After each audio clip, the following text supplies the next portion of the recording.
Juraj Slafkovsky got benched in the third period of last night's game against the Anaheim Ducks, and we have a quote from Martin St. Louis that sheds some light behind the situation. We'll be talking about that, plus some news that links Montreal to an all-star defenseman and how they may sign him next offseason. Finally, we have a look at the NHL, TSN's list of the top cores under 24, and just where Montreal ranks on that list, so you won't want to miss anything on this edition of Habs Digest. Hello, bonjour, ahoy, and welcome to today's news edition of Habs Digest. I'm your host, Josh Gosse, alongside my co-host, Jesse Poirier. And real quick reminder, guys, subscribe to the channel. Our subscribers are going crazy. You guys are loving our daily Montreal content, and if you want to stay up to date on all things Habs, this is the spot to be. Jesse, our first piece of news today, we got the truth behind Slafkovsky being benched. Now, if you're watching the game, any of you out there, like me and Jesse, you might have been disappointed when we didn't see Slafkovsky out there in the third period. He only had 2 shifts averaging about 30 seconds each. I think it was only a minute of ice time in the third period. And we have a quote from Coach St. Louis that came after the game that sheds a bit of light on the situation. Quote, "I just tried to switch things up and tried to create a spark and go with the guys that were going." Martin St. Louis on why Juraj Slafkovsky was essentially benched, getting only 2 shifts in the third period. Jesse, I was a bit disappointed to not see Slav out there. I thought maybe he was a better option than some other guys. What are your thoughts on his benching and what St. Louis has to say about it? Well, Josh, Juraj Slafkovsky is one of my absolute favorite players on the Habs already. So I love seeing him out on the ice, but I'm just trusting in Marty St. Louis that he has a reason for this. I think often when coaches are making decisions regarding these sorts of things, often it's not sort of like a one-off, one-game sort of thing, but it often can be a buildup of multiple things over multiple games. And we saw in the game against Ottawa where he did take a bad penalty where he's just kind of catching the puck with his hand and skating a little bit longer than he should have, before dropping it down to the ice. And, we did see that did upset Marty St. Louis. He was visibly upset, and we're used to not really seeing that too much from him. He is a really cool customer, so it did upset him. But, I am trusting his judgment in this.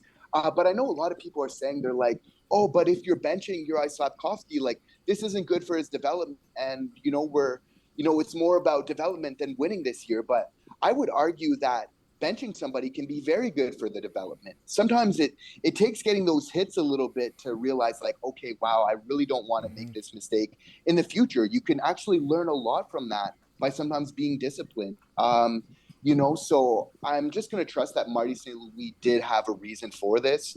And, I'm not worried about Juraj Slafkovsky all the same.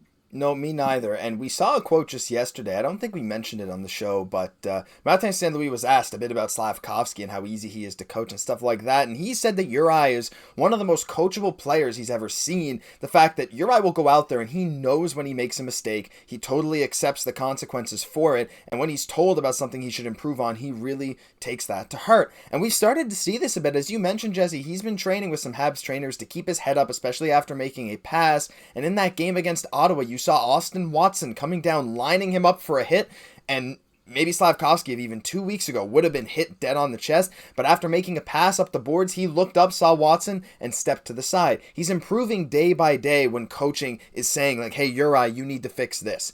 And so I think you're right. I think with the coachability of Juraj and the fact that Montreal was really trying to win that game and he was making mistakes, I think Coach St. Louis had reason to do it. As much as it hurts me to see people like Jonathan Drouin and Mike Hoffman and Evgeny Dadonov getting shift after shift when Slafkovsky is sitting on the bench not getting those opportunities, I think that this will be good for Slafkovsky in the long run simply because of what St. Louis said and that Slafkovsky will take this to heart. I mean, Jesse, I wasn't too happy with the play of a lot of guys last night, but don't you think that Slav maybe should have gotten some minutes over the likes of Dadonov, Hoffman, or do you think like maybe this really is just a moment for him to learn from?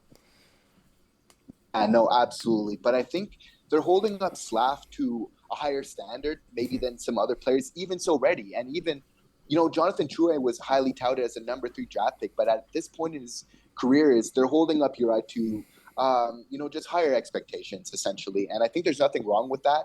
You're taking away from him, but we have to remember that Marty St. Louis has also given to Juraj Slafkovsky a lot more ice time of late.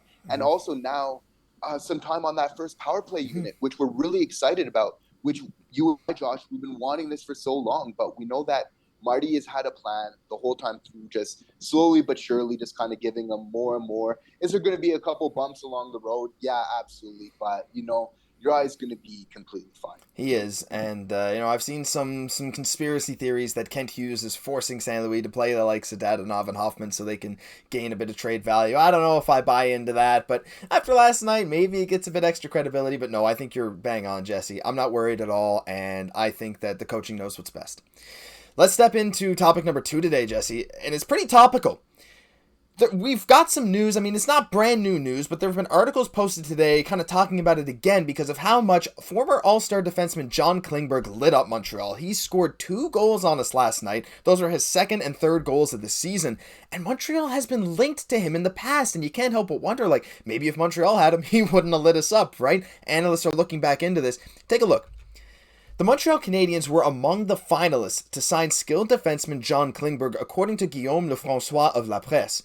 The middle part was just saying they wanted to sign him after getting rid of Petrie, and they wanted a right-handed defenseman to fit the bill. And quote from Klingberg, he said, "I had a lot of interest in Montreal, and I'd still have interest if the opportunity arises once again." And we also have Friedman in August, Elliot Friedman, saying that the plan was for the Habs to sign Klingberg and eventually flip him to the Oilers in a predetermined sign and trade. Jesse, this is interesting. After seeing Klingberg play, maybe Montreal were looking at him again and saying, maybe we could go after this guy next year, especially with that hole on the right side. Do you think this could be a potential target? Because he's only on a 1-year deal now with Anaheim. Do you think Montreal could maybe go after him next year again? It's a possibility because we are looking for a right-hand defenseman for sure. Something that a lot of teams, that definitely look for. So they are very coveted. That's why there is such a high price tag, as we saw. So it could be a possibility. Do I think that we should do it? In my opinion, not necessarily, not at this point in time. Mm-hmm. I'm open to it, but the fact of the matter is that he just hasn't had a great year at all so far, production-wise. And he's got a huge price tag with him. So I would definitely need to see just a huge uptick in that before I'd pull that trigger. Yeah, I think you're right because, this guy is a 30-plus-year-old defenseman. Yes, he was amazing with Dallas. Yes, he was an all-star a couple times, but he's a 30-plus defenseman who's looking for his long-term home. And with the Montreal, the young core that we're going to get into in just a minute, I just don't think he really fits the timeline unless somehow he decides to accept a 1 or 2 year deal at a lower AAV because of his lower production this season. But I don't think that's what he's going to want.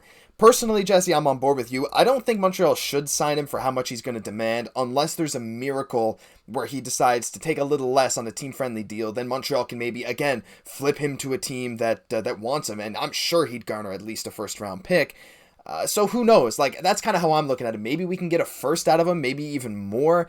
But at the same time, it's just another defenseman to block the development of our young guys. Do you think that trade-off would maybe be worth it if he signs a team-friendly deal to maybe get a first for him? Or do you think it's probably better just to let our young guys ride for the next couple of years? I think it'd be best to let our young players ride. Always we want to have a balance with, some veterans as well for sure. But I think we might have, it might have actually turned out for the best that we didn't sign him, right? Just with, young defensemen, already with what we have.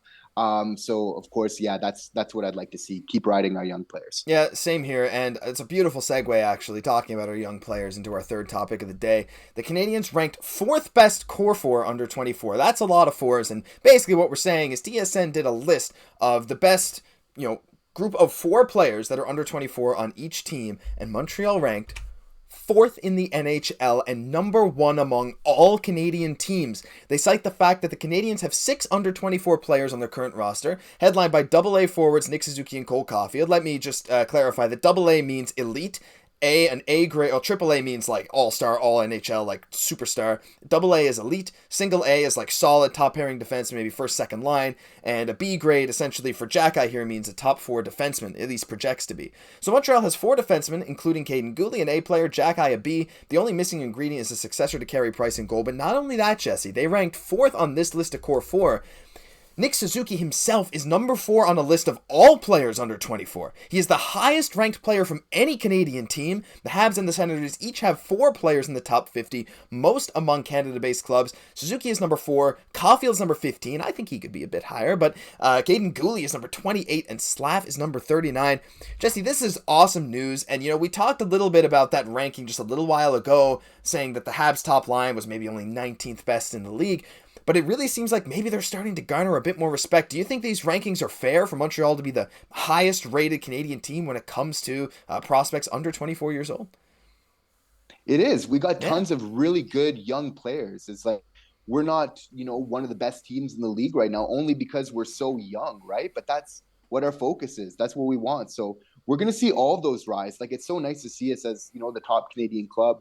In terms of the top 4 under 24, and then to have Nick Suzuki as such of a high rating as he does. And this will be really interesting for you and I, Josh, to keep an eye on in the future as this progresses, because I think we're definitely going to see all of those players behind, a Nick Suzuki. They're going to go up that list. Cole Caufield, Kaiden Guhle, Juraj Slafkovsky. Just you wait and see. Next year, they're going to be higher. And some of them might take some huge leaps. And isn't it interesting to think of even Nick Suzuki of taking that jump? Maybe he goes from 4 to maybe higher to maybe number 2, number 1 under 24. Like, these players are still really young with a lot of runway ahead of them. So, I mean, this is just going to be so awesome to track and see where this team goes in the future. Yeah, the only teams ranked ahead of Montreal for the core 4. Montreal's core 4 on this list was Suzuki, Caufield, Guhle, and I believe it was Slafkovsky, yeah, with Xhekaj just behind. So that was Montreal's core 4. The only 3 teams ahead of them are Dallas, or I believe it was Jason Robertson, was it Heiskanen, and someone else. So, I mean, fair.